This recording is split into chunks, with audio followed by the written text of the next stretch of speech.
Hello जी। अस्सलाम वालेकुम। पाकिस्तान और वेस्ट इंडीज का मैच खत्म हो गया। पाकिस्तान ने वेस्ट इंडीज को ये मैच हरा के सीरीज 1-1 से बराबर करके खत्म कर दी। बहुत मजा आया। 4 दिन के अंदर ही ये वाला टेस्ट मैच भी टोटली क्लोज। और जिस तरह से बाबर आजम ने 2 छक्के मार के इस मैच का इख्तिताम किया ना, लाजवाब कर दिया भाई सबको। वो जो लोग कहते थे ना कि बाबर आजम छक्का नहीं मार सकता, भाई कौन थे वो लोग, मुझे पहले ये बता। पहली इनिंग के अंदर एक आध से छक्का मार दिया भाई। यही यही साइंस होते हैं कि एक बंदा जो है वो फॉर्म के अंदर वापस आ गया है। हर तरह की शॉट उसने आपको मार के दिखा दी, सब कुछ करके दे दिया। और साथ ही साथ Babar Azam player of the series भी है भाई, तो और क्या चाहिए। अच्छा, अब बात करते हैं शुरू से।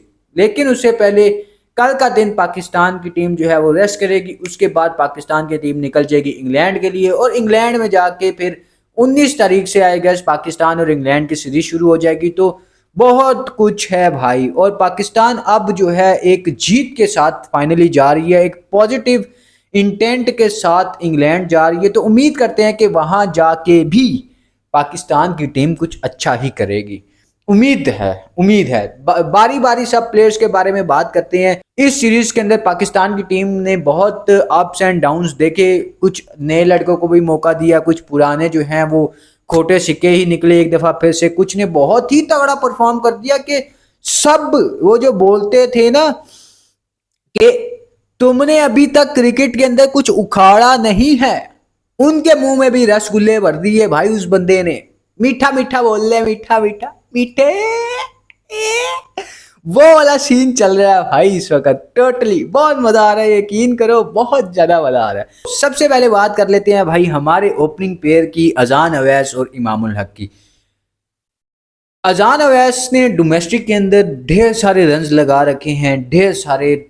और जिस तरह से इंटरनेशनल का डेब्यू किया था, he is looking so good. लग रहा था कि भाई लंबा लेके जाएगा, हर मैच के अंदर परफॉर्म करेगा। लेकिन टू बी ऑनेस्ट, अजान अवैस अपनी प्रेजेंस उस तरह से नहीं दिखा पाया, या अपनी एबिलिटीज को उस तरह से नहीं दिखा पाया लोगों को, जिस तरह से अजान अवैस को दिखानी चाहिए थी। अजान अवैस नो डाउट बहुत ही ब्रिलियंट प्लेयर है, बहुत खूबसूरत, बहुत कंपोस्ट, बहुत सीधे बल्ले के साथ खेलने वाला। लेकिन आज भी ये 73 रन्स थे, ये 10 विकेटों से चेज होने चाहिए थे, लेकिन नहीं हो पाए। उसकी वजह क्या है?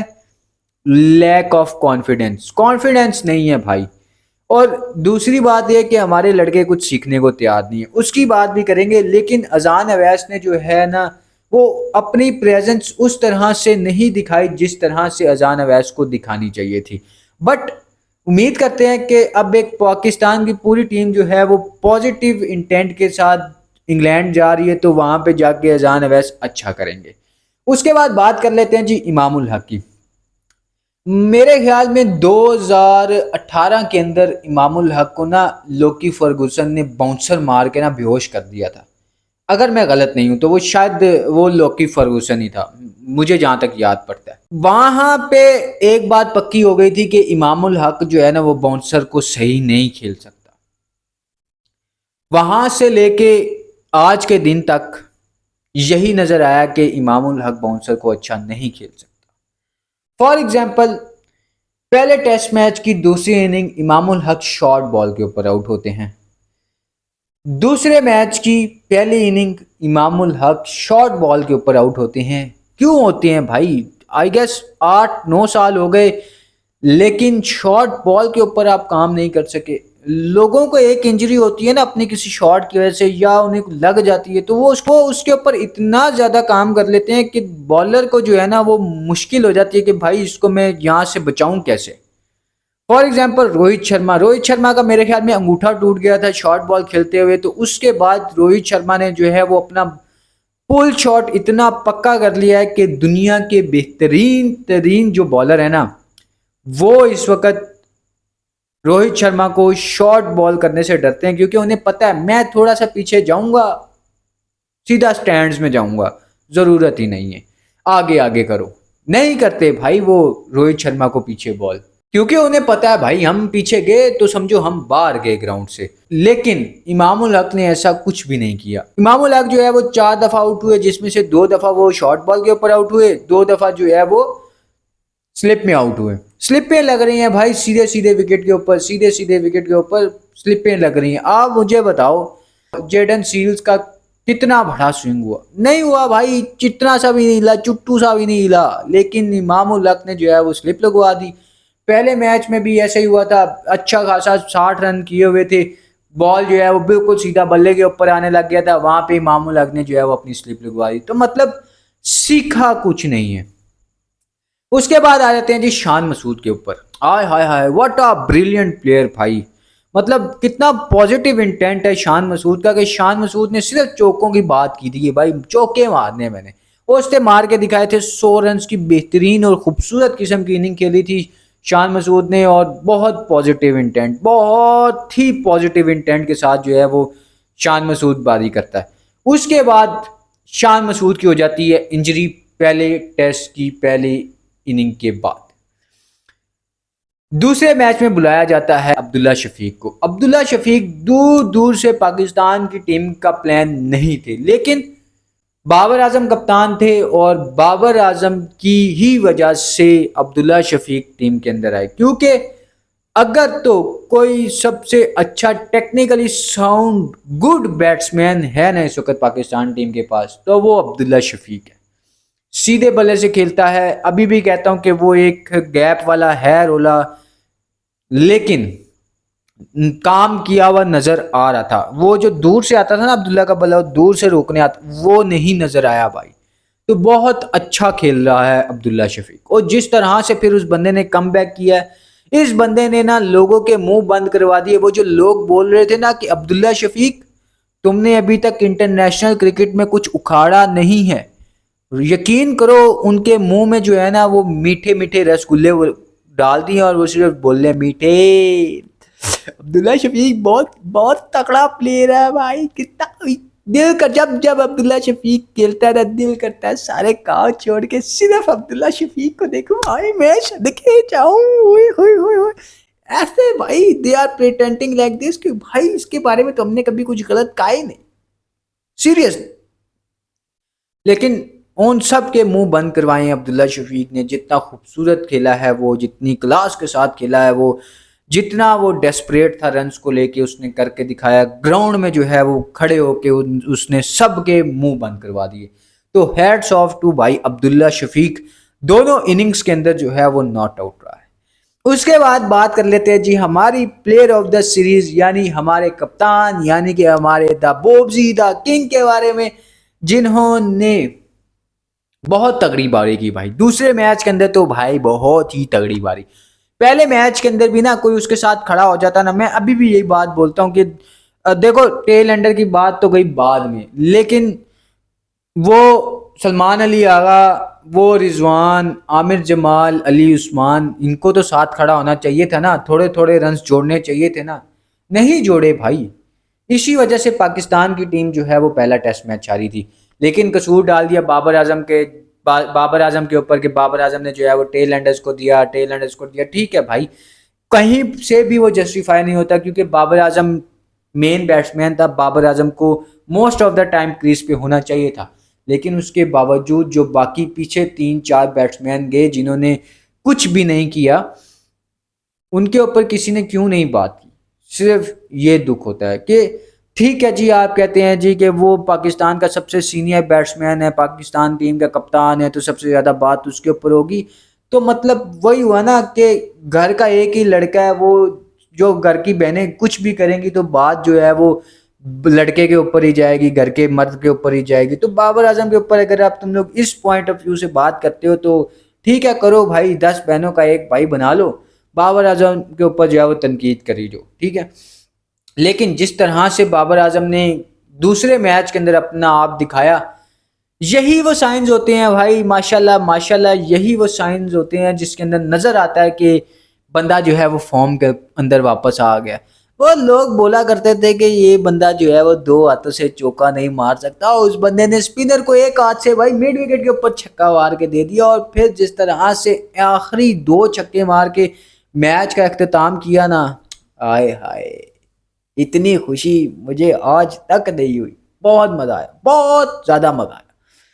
उम्मीद करते हैं कि इसी पॉजिटिव इंटेंट के साथ जो है हमारे ये 3-4 लड़के कम से कम इंग्लैंड जाएं, और उसके बाद आते हैं हमारे आगा जी।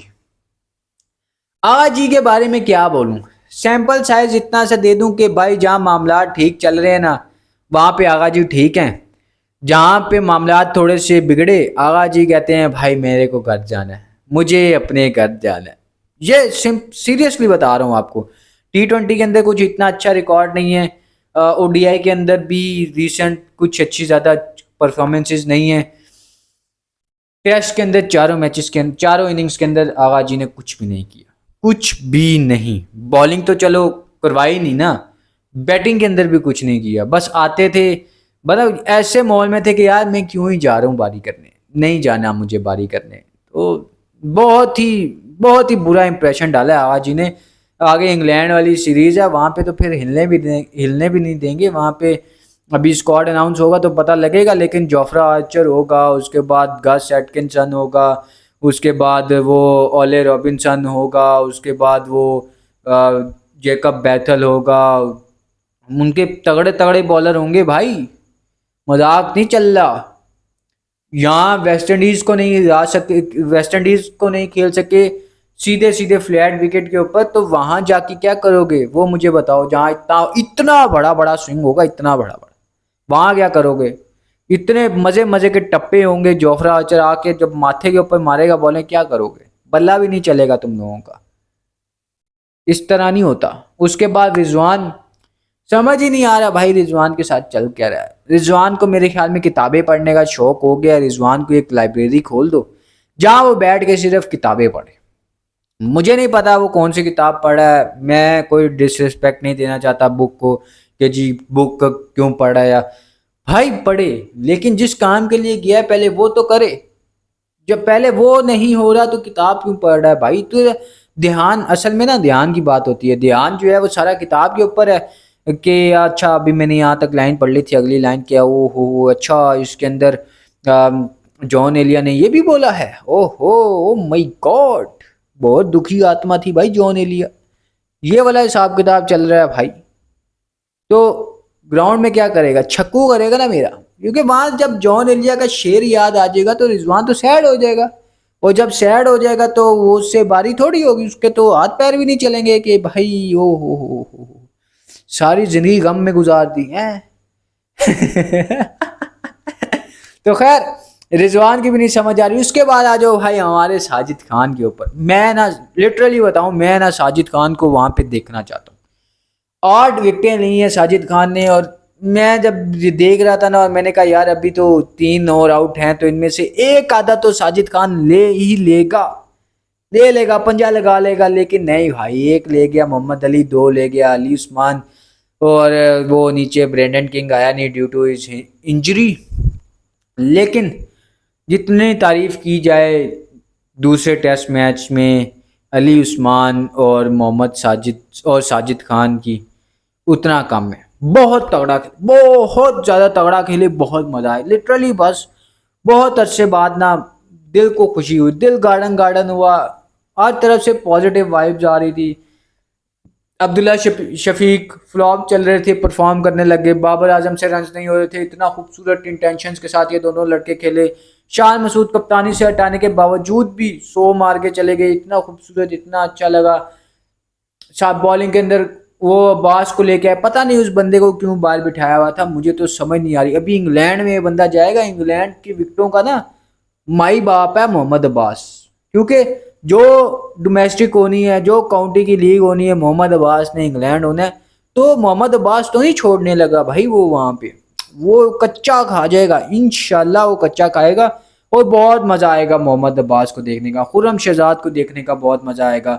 बहुत तगड़ा ये तीनों का कॉम्बिनेशन बना, मोहम्मद अली का, मोहम्मद अब्बास का और खुर्रम शहजाद का। बस एक चीज का ध्यान रखना कि नो बॉल ना करना। नो बॉलिंग बहुत करते हो, एक्स्ट्रा बहुत देते हो, जिसकी वजह से पाकिस्तान जो है वो काफ़ी ज़्यादा रन्स आगे दे जाता है। तो गुजारा करो, मत दो इतने ज़्यादा रन्स, ठीक है। और उसके बाद फिर हमारे पास वो नए डेब्यूटेंट अली उस्मान खूबसूरत बॉलिंग भाई, बहुत ही प्यारी बॉलिंग, बहुत अच्छा लगा उनको देख के। बहुत प्यारे 4 आउट किए दूसरे मैच के अंदर भी। तो उम्मीद करते हैं कि ये लोग अब जब इंग्लैंड जाएं तो वहां पे जाके कुछ अच्छा परफॉर्म करें। बस, थैंक यू, अल्लाह हाफिज़।